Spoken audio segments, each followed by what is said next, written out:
For today's video guys, ayan, ipapasyal ko kayo dito sa aking kwarto. Ito yung room 109. Ayan, halika, pasok tayo dito sa aking kwarto na 109. Ayan, buksan lang natin ng pintuan. Kasi papasok tayo. Siyempre, kailangan natin buksan ang pintuan. Ayan. Siyempre, bubuksan natin yan. Ito agad ang inyong makikita pagpasok pa lang dito sa aking kwarto. Ito yung aking higaan. Ayan, nasa gitna siya ng aking kwarto. Kasi nga, nag-iisa-isa naman ako dito sa kwarto. Kaya nasa gitna yan. Tapos, ayan, sige, saglit lang. Ilalak lang natin itong pinto. Baka may pumasok bigla. Kaya kailangan natin ilak. Baka biglang may, biglang may pumasok. Ayan, ito yung aking kwarto. Ito yung aking higaan. Ayan, nakasa gitna yan.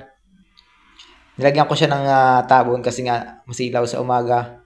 Siyempre pagising kailangan bukas agad ilaw siyempre higa pa tayo kaya nilagyan ko ng tabon para hindi masilaw sa liwanag. Ayan, ito yung aking lamesa, nandito yung aking laptop, yung aking tubig, ayan, yung aking tubig niya sa baba. Ito yung aking table na dito ako nanonood ng aking mga vlog. Tapos ito yung malita, nakalagay yan sa plastic kasi nga iniipis, kaya kailangan lagyan ng plastic na malaki para hindi siya pasukan ng ipis, yung hindi pagbahayan ng ipis, kaya nilagyan ko siya ng plastic. Tapos nilagyan ko siya ng tape paikot para hindi makapasok talaga ang ipis. Delikado kasi binabahayan, kaya kailangan lagyan ng tape. Ayan, yung mga abubot ko nasa baba. Ito nga, ito yung aking table. Ayan, ikot-ikot lang natin dito sa loob ng aking kwarto. Nilagyan ko siya ng plastic guys kasi nga nababakbak yung pader. Ewan ko ba bakit nangyari yan. Naireklamo ko na yan, kaya lang hindi pa rin naayos Kaya pansamantala nilagyan ko siya ng plastic. Tapos ito yung aking initan ng tubig. Nandyan yung aking heater. Ayan yung pitchel. Tapos yung tubig sa baba at saka ang hanger. Ito yung aking humidifier at saka wifi. Magkatabi sila dyan sa isang lagayan. Tapos ito yung aking box naman. Ito yung balikbayan box ko na hanggang ngayon. Hindi pa napupuno kasi nga wala pa tayong panglagay dyan. Ayan, ikot tayo dito sa kabila. Ayan, dito yung isa pang table. Ito naman yung nasa tabi ng aking damitan. Siyempre, konti lang yung ating gamit. Kaya dyan lang nakalagay yan. Konting gamit lang. At saka yung aking aircon. Hindi pa nga lang buhay yung aking aircon kasi nga malamig naman ang panahon ngayon. Kaya hindi ko muna binubuksan. Tapos ito yung kabilang side ng aking higaan. Ayan, may tabon talaga siya para hindi ako masilaw kapag bagong gising. Ayan siya guys. Nasa gitna lang siya. May tabon pa rin siya dito sa bandang paanan.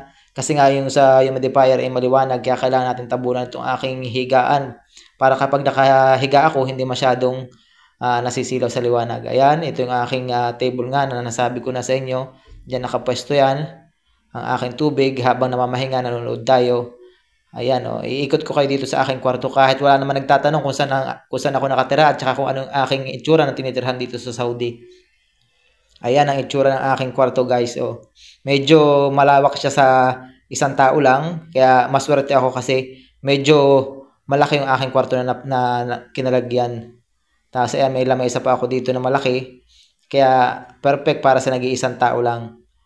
Ayan guys, ang aking pwesto sa loob ng 9 years. Dito ako nakatira sa loob ng 9 years guys.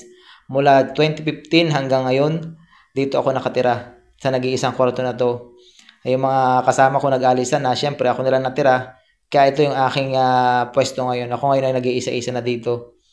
Ayan, pinalagyan ko na lang ng plastic para yung kanyang alikabok ay hindi dumikit sa semento, hindi magkahulog. Ayan guys, ito yung aking end ng aking tour dito sa aking kwarto.